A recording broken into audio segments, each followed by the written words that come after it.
What if the goal of parenting wasn't to shape our children, but to guide them as they shape themselves? Today, we're diving into the big ideas from the Montessori child to explore this really powerful shift in perspective. And trust me, it can change everything about how we see our kids and our role in their lives. The book kicks off with this beautiful idea from Khalil Gibran, and it just sets the stage perfectly, doesn't it? Our role isn't to own our children or to create them in our image. We're the bow, stable, strong, supportive, just helping them fly toward their own unique destiny. This is the mindset we're going to be exploring today. All right, so we're going to break this down into 5 key parts. First up, we'll talk about seeing the child as our guide. Then we'll get into decoding the natural drives behind their behavior. After that, we'll cover observation, your most important tool, then how to prep your home environment, and finally, how to foster real, meaningful independence. So let's start with the absolute foundation of the Montessori philosophy, and that's how we view the child in the first place. This is a big one. Instead of seeing kids as these empty buckets we have to fill up with knowledge, the Montessori approach sees them as complete, totally capable people right from day one. They come with their own inner blueprint for development, their own unique pace, and their own incredible strengths. Our job is just to recognize and support what's already there.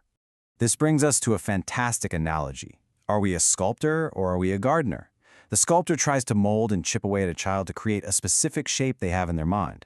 But the gardener? Well, the gardener doesn't create the plant, right? They trust its potential. They just focus on preparing the soil, giving it water and sun, and then they step back and watch it grow into what it was always meant to be. That's the shift. So if we're going to be that gardener, we have to understand the why behind what our kids are doing. It's time to decode what's really driving them.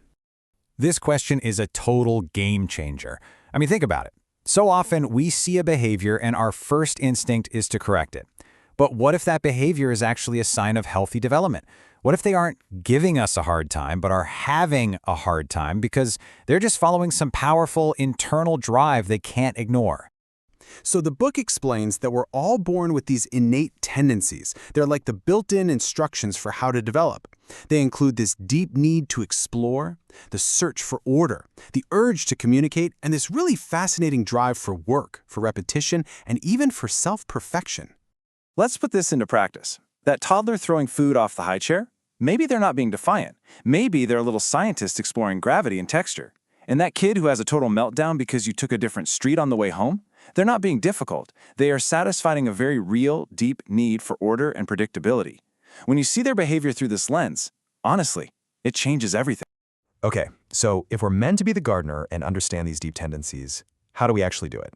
Well, this brings us to our most important tool, and it's simpler than you think: observation. Maria Montessori herself said it best. Observation isn't about waiting around for the big milestones, like the first steps or first words. No, it's about seeing what she called the little glimmers. Those small clues about what your child is really working on right now. What fascinates them? What are they trying so hard to master? This simple loop you see here is basically the engine of Montessori parenting at home. It's so straightforward. You just watch your child to understand what they need. Then you set up the environment to support those needs, and finally you tweak and adjust things as they grow and change. It's this continuous, responsive cycle that always puts your child's development right at the center. So let's talk a little more about that setup phase. In the Montessori world, the environment is often called the third teacher, right after the parent and the child. It's that important. A huge piece of this third teacher is order. Now, this isn't about having a perfectly tidy house all the time. It's much deeper than that. When a child's physical world is orderly and predictable, it actually helps them build internal, mental order. Knowing where to find their things and where to put them away builds this incredible sense of security, competence, and calm. And here's a classic example of what that looks like. It's just a simple tray with all the materials needed for one specific activity. It's accessible, it's orderly, and it's totally inviting for a child to engage with. It sends this clear message: hey, this is for you, and you can do this all by yourself. It's not about having fancy, expensive toys. It's all about thoughtful presentation that helps them focus and become more independent. And that independence is really the goal, isn't it?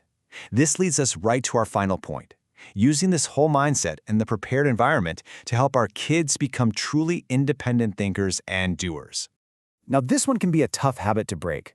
We're all wired to say, "good job," but that actually teaches kids to look to us for approval.